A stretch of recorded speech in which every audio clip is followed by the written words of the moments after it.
ప్రపంచానికి మనం ఏమిచ్చామని ఎవరైనా అడిగితే మనలో చాలా మంది గర్వంగా చెప్పే మొదటి మాట సున్నా. అవును, సున్నా అనేది ఒకటి ఉంటుంది అని దానికి ఒక రూపాన్ని ఇచ్చి గణితంలో ఒక సంఖ్యగా నిలబెట్టింది మన భారతదేశమే. ఈ ఒక్క ఆవిష్కరణ లేకపోతే ఈ రోజు మనం చూస్తున్న కంప్యూటర్లు లేవు, అంతరిక్ష ప్రయోగాలు లేవు, ఆధునిక సైన్స్ లేదు. అయితే దీని వెనుక ఒక మిస్టరీ ఉంది. సున్నాను మనమే కనుక్కున్నామని మనకు తెలుసు, కానీ దానికి సాక్ష్యం ఏది? మనం సున్నాను ఉపయోగించామని చెప్పే మొట్టమొదటి ఫిజికల్ ఎవిడెన్స్ ఏది? అది ఎప్పుడు, ఎక్కడ, ఎలా దొరికింది? ఈ ప్రశ్నలకు సమాధానం వెతుక్కుంటూ వెళ్తే మనం ఒక డిటెక్టివ్ కథలోకి వెళ్తాం. అదొక రాజు కథ కాదు, ఒక యుద్ధం కథ కాదు.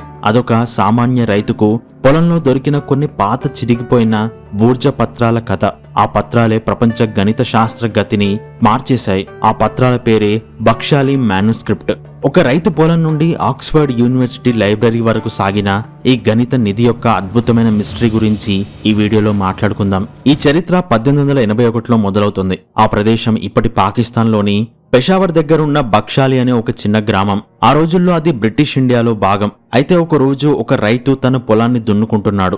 నాగలి భూమిలోకి వెళ్తున్నప్పుడు దానికి ఏదో రాయి లాంటిది తగిలింది. ఏంటా అని ఆగి మట్టిని తవ్వి చూశాడు. అక్కడ అతనికి ఒక రాతి కట్టడం లోపల జాగ్రత్తగా దాచిపెట్టిన ఒక వస్తువు కనిపించింది. అది బంగారం కాదు, వజ్రాలు కాదు, కొన్ని పాత శిథిలమైన ఆకులు. అవి తాళపత్రాల్లా లేవు, అంతకన్నా పాతవి. అవి హిమాలయాల్లో పెరిగే బూర్జా వృక్షం యొక్క బెరడుతో చేసిన పత్రాలు. ఆ రైతుకు వాటి విలువేంటో తెలియదు. వాటిపై ఏదో పాత భాషలో రాసి ఉంది. వాటిని తీసుకుని ఇంటికెళ్లాడు. ఆ రోజు ఆ రైతుకు తెలియదు తను భూమిలోంచి పైకి తీసింది కేవలం కొన్ని పాత ఆకులను కాదని, ప్రపంచ గణిత శాస్త్ర చరిత్రలో ఒక మైలురాయిని అని. కొన్ని వందల ఏళ్లుగా భూమి పొరల్లో నిశ్శబ్దంగా దాగి ఉన్న సున్నా యొక్క మొట్టమొదటి భౌతిక సాక్ష్యం తన చేతుల్లో ఉందని అతను ఊహించలేకపోయాడు. ఆ పత్రాలు ఒక గ్రామంలోని ఒక పోలీస్ అధికారి కంటపడ్డాయి. వాటి ప్రాచీనతను, ప్రాముఖ్యతను గమనించిన ఆయన వాటిని తన పై అధికారులకు చేరవేశాడు. అలా ఒకరి చేతి నుండి మరో చేతికి మారుతూ ఆ బూర్జ పత్రాలు చివరికి లాహోర్లోని బ్రిటిష్ అధికారి, పురావస్తు శాస్త్రవేత్త దగ్గరికి వెళ్లాయి. ఆయనకు ఆ పత్రాలను చూడగానే అర్థమైంది ఇదేదో సాధారణ గ్రంథం కాదని.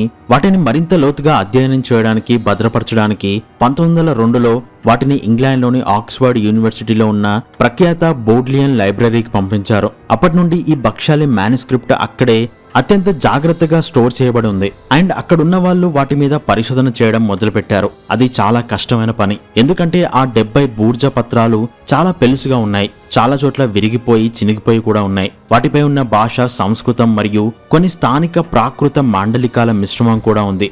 లిపి కూడా శారద అనే ఒక ప్రాచీన లిపి ఉంది. వాళ్ళు చదివే కొద్దీ వాళ్ళ ఆశ్చర్యం పెరిగిపోయింది. అదొక మత గ్రంథం కాదు, వేదాంత చర్చ కాదు, రాజుల వంశావళి కాదు. అదొక పక్కా మ్యాథ్స్ వర్క్ బుక్. ఆనాటి వ్యాపారులకు, విద్యార్థులకు, అధికారులకు ఉపయోగపడే ఒక ప్రాక్టికల్ లెక్కల పుస్తకం. అందులో ఎలాంటి లెక్కలున్నాయో చూస్తే ఆ కాలంలో మన వాళ్ళ గణిత పరిజ్ఞానం ఎంత గొప్పగా ఉండేదో అర్థమవుతుంది. ఒక వ్యాపారి 5 వస్తువులను 7 రూపాయలకు కొని 7 వస్తువులను 9 రూపాయలకు అమ్మాడు. అతనికి లాభమా, నష్టమా, ఎంత శాతం లాంటి లెక్కలు అందులో ఉన్నాయి. అంతేకాదు అందులో అప్పులు, వాటిపై వడ్డీలను ఎలా లెక్కించాలో వివరించే సూత్రాలున్నాయి. అండ్ ఇంకొక షాకింగ్ విషయం ఏంటంటే అందులో ఆల్జీబ్రాకి సంబంధించిన మ్యాథమెటికల్ క్యాల్కులేషన్స్ ఉన్నాయి. ఉదాహరణకు ఒక రాజు తన సంపదలో సగం, 3వ వంతు అండ్ 5వ వంతు దానం చేశాడు. మిగిలిన ధనం 100 నాణేలైతే అతని దగ్గర మొదట ధనం ఎంత ఉంది? ఇలాంటి క్యాలిక్యులేషన్స్ ఉన్నాయి. ఆల్జీబ్రా ఒక్కటే కాదు, అందులో స్క్వేర్ రూట్స్ కూడా ఉన్నాయి. అండ్ ఇంకొక షాకింగ్ విషయం ఏంటంటే అప్పును లేదా నష్టాన్ని సూచించడానికి సంఖ్య పక్కన ప్లస్ గుర్తును పెట్టేవారు. అంటే ఇప్పుడు మనం వాడే ప్లస్ కాదు, దీన్ని ఆ టైంలో వాళ్ళు మైనస్ లాగా అనుకునేవారు. అన్నిటికన్నా ముఖ్యంగా మ్యాథమెటిషియన్ల కంటపడిన ఒక చిన్న గుర్తు ప్రపంచ చరిత్రలో ఒక పెద్ద సంచలనానికి దారి తీసింది. ఆ గ్రంథంలోని లెక్కలలో సంఖ్యలను రాసేటప్పుడు శాస్త్రవేత్తలు ఒక విచిత్రాన్ని గమనించారు. ఉదాహరణకు 101 అనే సంఖ్యను రాయాల్సి వచ్చినప్పుడు 10ల స్థానంలో ఏమీ లేదు అని చెప్పడానికి వాళ్ళు అక్కడ ఒక చిన్న చుక్కను పెట్టారు. అదేవిధంగా 280ని రాయడానికి 1ల స్థానంలో ఒక చుక్కను పెట్టారు. అండ్ ఆ చుక్కనే సున్నా. సున్నాని ఒక ప్లేస్ హోల్డర్ గా ఉపయోగించేవారు. అంటే ఎగ్జాంపుల్ కి 101లో 0 లేకపోతే అది 11 అవుతుంది. ఇక్కడ 0 10ల స్థానం ఖాళీగా ఉందని చెప్పడానికి 1ని 100ల స్థానంలో ఉంచడానికి సహాయపడుతుంది. దీన్నే ప్లేస్ హోల్డర్ అంటారు. బాబిలోనియన్లు, మయన్లు వంటి ఇతర ప్రాచీన నాగరికతల్లో కూడా ఇలాంటి ప్లేస్ హోల్డర్ల భావనలు ఉండేవి. కానీ వాళ్ళు దీనికి ఒక స్పష్టమైన చిహ్నాన్ని ఇవ్వలేదు. అండ్ సున్నాని ఒక నెంబర్ గా గుర్తించింది కూడా మన భారతీయులే. అంటే 2 - 2 = 0 అని, 5 + 0 = 5 అని చెప్పడం. అంటే సున్నాను కూడా మిగతా సంఖ్యల్లాగే ఒక సంఖ్యగా గుర్తించడం. ఈ ఘనత పూర్తిగా భారతదేశానిదే. బ్రహ్మగుప్తుడు లాంటి గణితవేత్తలు 7వ శతాబ్దంలో సున్నాతో కూడికలు, తీసివేతలు వంటివి ఎలా చేయాలో స్పష్టమైన నియమాలనిచ్చారు. బక్షాలి మనుస్క్రిప్ట్ లో కనిపించిన ఆ చుక్క సున్నా యొక్క మొదటి దశకు అంటే ప్లేస్ హోల్డర్ దశకు ప్రపంచంలో దొరికిన మొట్టమొదటి లిఖితపూర్వక భౌతిక సాక్ష్యం.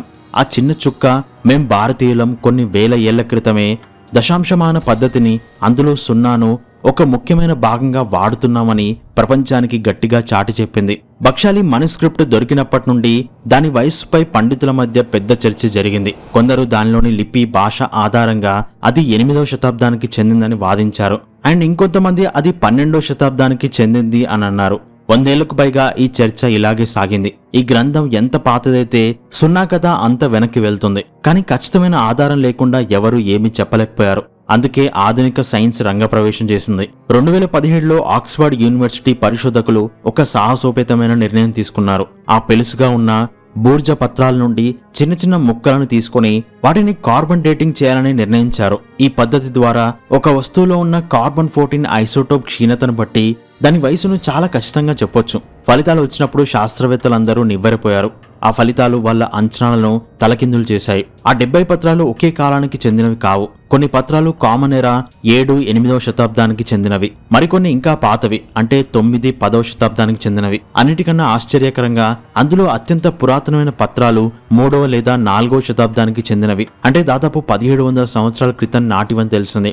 దీని అర్థం బక్షాలి మాన్యుస్క్రిప్ట్ అనేది ఒకేసారి రాసిన పుస్తకం కాదు, అదొక యాక్టివ్ నోట్బుక్. ఒక తరం పండితులు లేదా వ్యాపారులు దాన్ని వాడి అందులో తమకు తెలిసిన లెక్కలు రాసి దాన్ని తర్వాతి తరానికి అందించారు. వాళ్ళు దానికి మరికొన్ని కొత్త ఆకులను జోడించారు. అలా కొన్ని వందల సంవత్సరాల పాటు అది ఒక తరం నుండి మరొక తరానికి జ్ఞానాన్ని అందించే ఒక వారసత్వ సంపదగా మారింది. అన్నిటికన్నా ముఖ్యమైన ఆవిష్కరణ ఏంటంటే ఆ చుక్క రూపంలో ఉన్న సున్నా అత్యంత పురాతనమైన ఆకుల్లో, అంటే 3, 4వ శతాబ్దానికి చెందిన ఆకులపైనే ఉంది. దీని అర్థం మనం ఇంతకుముందు అనుకున్న దానికంటే కనీసం 500 సంవత్సరాల ముందే భారతదేశంలో సున్నాను ఒక ప్లేస్ హోల్డర్గా స్పష్టంగా వాడుతున్నారు అని ఇది తిరుగులేని సాక్ష్యం ఇచ్చింది. అంతకుముందు గ్వాలియర్లోని ఒక కోట గోడపై ఉన్న 9వ శతాబ్దపు శాసనమే సున్నా వాడకానికి అత్యంత పురాతనమైన సాక్ష్యంగా ఉండేది. బక్షాలి మాన్యుస్క్రిప్ట్ ఆ రికార్డును బద్దలు కొట్టింది.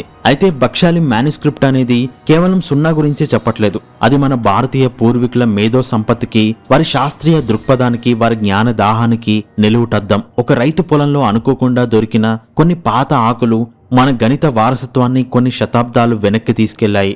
మన పూర్వీకుల జ్ఞానం కేవలం వేదాంతాలకే పరిమితం కాలేదు. వాళ్ళ రోజువారీ జీవితంలో, వ్యాపారంలో, పరిపాలనలో గణితాన్ని ఎంత అద్భుతంగా ఉపయోగించేవారో చూపిస్తుంది.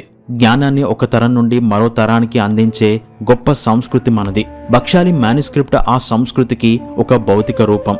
సున్నా అనే భావన ఒక్క రోజులో పుట్టలేదు. అది కొన్ని వందల ఏళ్ల పాటు ఒక ప్లేస్ హోల్డర్గా మొదలయ్యి ఆ తర్వాత ఒక సంఖ్యగా పరిణామం చెందింది. ఆ పరిణామ క్రమంలో అత్యంత కీలకమైన తొలి అడుగులకు బక్షాలి మాన్యుస్క్రిప్ట్ ఒక తిరుగులేని సాక్ష్యం. ఈరోజు మనం కంప్యూటర్ కీబోర్డుపై 0 బటన్ నొక్కినప్పుడు బహుశా మనకు బక్షాలి గ్రామంలోని ఆ రైతు గుర్తురాకపోవచ్చు, ఆ పత్రాల రహస్యాన్ని ఛేదించిన సైంటిస్టులు గుర్తురాకపోవచ్చు. కానీ ఆ కీబోర్డు బటన్ వెనుక వేల ఏళ్ల నాటి మన మేధో ప్రయాణం ఉంది. ఒక చిన్న చుక్కతో మొదలై ప్రపంచ రూపురేఖల్ని మార్చేసిన ఒక మహాప్రస్థానం ఉంది. బక్షాలి మాన్యుస్క్రిప్ట్ ఆ ప్రస్తావానికి నిశ్శబ్ద సాక్షి. అది మన కథ, మనందరం గర్వపడాల్సిన కథ. సో దీని గురించి మీ అభిప్రాయాన్ని కింద కామెంట్ రూపంలో నాకు తెలియజేయండి. అండ్ వీడియో నచ్చితే తప్పకుండా లైక్ చేయండి. అలాగే మీరు ఈ వీడియోని కొత్తగా చూస్తున్నట్టయితే మన ఛానల్లోని వీడియోస్ అన్నీ చూడండి, నచ్చితేనే సబ్స్క్రైబ్ చేసుకోండి. And thanks for watching.